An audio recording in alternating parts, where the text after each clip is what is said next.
Cortar el nudo gordiano.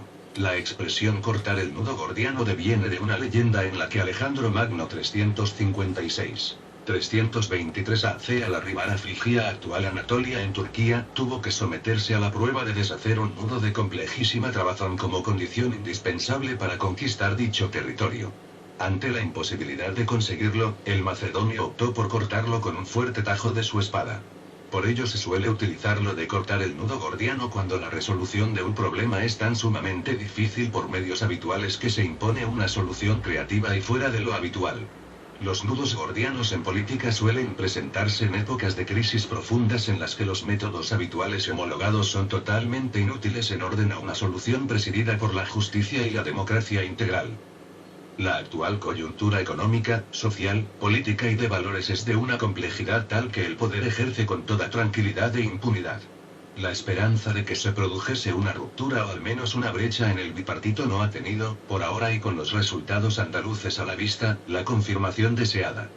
Pero esa previsión o condición sobre la que el Frente Cívico hacía y hace pivotar su trabajo tiene como segunda condición sine qua non la configuración de una unidad programática, política, de discurso y valores plenamente instalada en la construcción de la alternativa al gobierno, al modelo de Estado y al de sociedad. Es decir, un contrapoder de creciente consolidación con independencia del nombre que quiera dársele. Desde esta óptica debemos asumir que el panorama es más bien desalentador. La punta de lanza contra el bipartito que parecía representar Podemos a pesar de su debilidad estructural y ambigüedad programática no parece ahora como probable, aunque, desde luego, tendrá un gran peso institucional. El que el bipartito se viese obligado a pactar para seguir conservando la representatividad del poder era, además del deseo de Felipe González, la evidencia que necesitaba una parte de la población todavía aducida por el engaño de la dicotomía derecha-izquierda representada por el bipartito.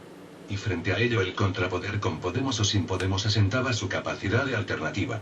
Lo que está ocurriendo no es otra cosa que el tsunami desatado sobre unas fuerzas políticas, sociales y conjunto de plataformas, movimientos y sindicatos.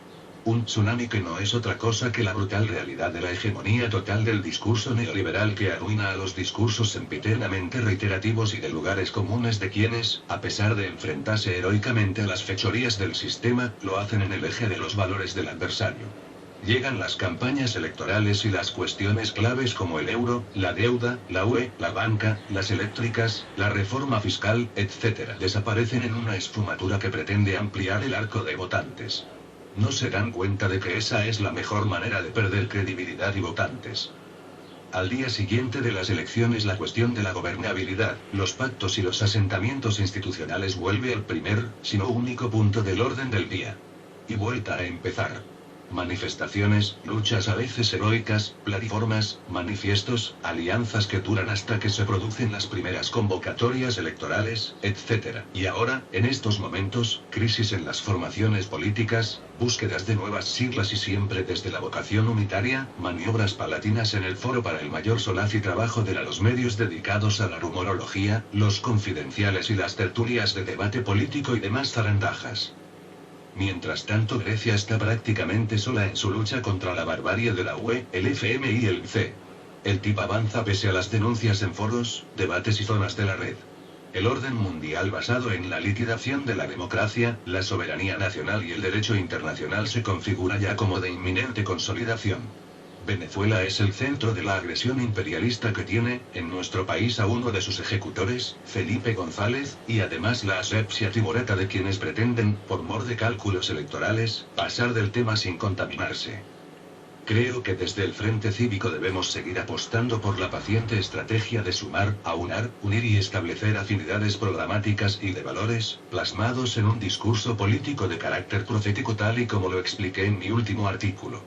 Pero en mi dimensión de militante del BCE y de yo quiero hacer una última reflexión que siendo un tanto esquemática por razón de espacio desarrollaré en lo sucesivo.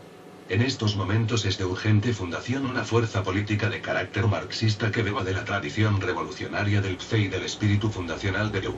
Una fuerza que necesita de comunistas y militantes de la izquierda.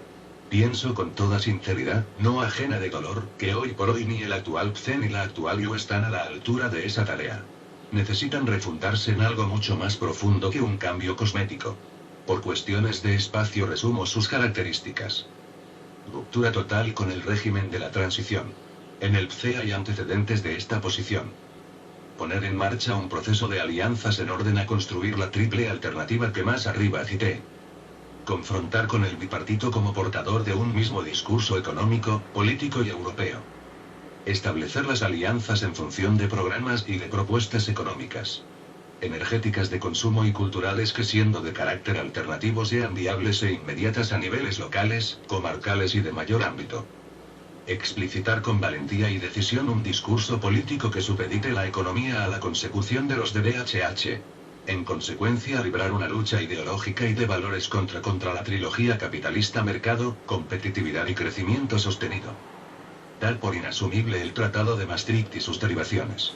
Rechazar el TIP. Participación en las instituciones con la predeterminación de cambiarla en el eje de otras formas de hacer política.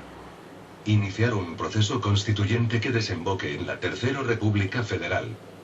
Establecer fuertes relaciones diplomáticas y económicas con los países iberoamericanos. Ser conscientes de que este programa no puede aspirar a ser viable en la inmediatez de los eventos electorales, y en consecuencia establecer una estrategia de largo alcance basada en la difusión de nuevos valores, la movilización permanente y bien preparada y la indispensable lucha ideológica sin concesiones a coyunturas, modas o campañas para las instituciones.